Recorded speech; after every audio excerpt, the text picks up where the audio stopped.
அஸ்ஸலாமு அலைக்கும் வரஹ்மத்துல்லாஹி வபரகாத்துஹு.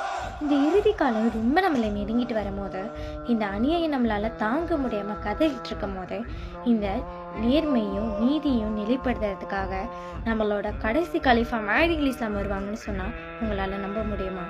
ஆமாங்க, அப்படிப்பட்டவங்க தான் நம்மளோட கடைசி கலீஃபா. கலீஃபானா யாரை தெரியுமா? அல்லாஹ் தாலா மக்களிடத்தில் தேர்ந்தெடுக்கப்பட்ட ஒரு மனிதர் பேரை தான் நம்ம லீடர்ஷிப்னு சொல்லுவோம். அந்த லீடர்ஷிப் பேர் தான் கலீஃபா. ஹதீஸ்ல இதை பற்றி என்ன சொல்லப்படுதுன்னா, அவங்க நபி முகமது ஸல்லல்லாஹு அலைஹி வஸல்லமோட சந்ததியாக இருப்பாங்க. மேலும் அவங்க பேர் முகமது, அவங்களோட தகப்பனார் பேர் அப்துல்லான்னு இருக்குன்னு சொல்லப்படுது. அவங்க இந்த சுச்சுவேஷனில் வருவாங்கன்னு தெரியுமா? உலகமே அநியாயத்தில் இருக்கும் போது, உலகம் முழுவதும் போரில் அழியும் போது, தீயது ரொம்ப பரவிட்டு இருக்கும் போது, மக்கள்லாம் ரொம்ப பயத்தில் துடிச்சிட்டு இருக்கும் போது, அமைதி இல்லாமல் ஒரு நேரத்தில் இருக்கும் போது அவங்க வருவாங்க. அவங்க வந்து என்ன பண்ணுவாங்க தெரியுமா?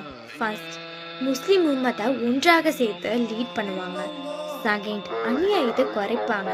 தேர்டு நீதியை நிலைப்படுத்துவாங்க. ஃபோர்த் சமத்துவமும் அமைதியும் கொண்டு வருவாங்க. பின்பு ஈசா அலைஹிஸ்ஸலாம் வருவாங்கன்னு ஹதீஸ்ல கூறப்படுது. அண்ட் ஈசா அலைஹிஸ்ஸலாம் அண்ட் மஹ்தி அலைஹிஸ்ஸலாம் ஒன்னா சேர்ந்து பெரிய தீய சக்தியில கூட எதிர்த்து நின்று நியாயத்தை நிலைப்படுத்துவாங்க.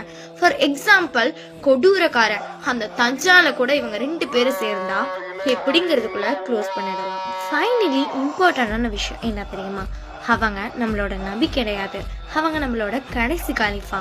அண்ட் அவங்களோட டேட்டு அவங்க டைம்னு யாருக்கும் தெரியாது. சிம்பிளாக சொல்ல போனால் மஹ்தி இஸ்லாம்னா கடைசி காலத்தில் நம்ம கஷ்டப்படும் போது, அநியாயத்தில் கஷ்டப்படும் போது அவங்க நீதியை வர வைக்கிறதுக்காக வரும் ஒரு நல்ல தலைவர்னு சொல்கிறாங்க. இமாம் மஹ்தி அலைஹிஸ்ஸலாமோட சாப்டரை இதோட முடியல. இன்ஷா அல்லாஹ் இதுக்கப்புறமும் பேசுவோம்.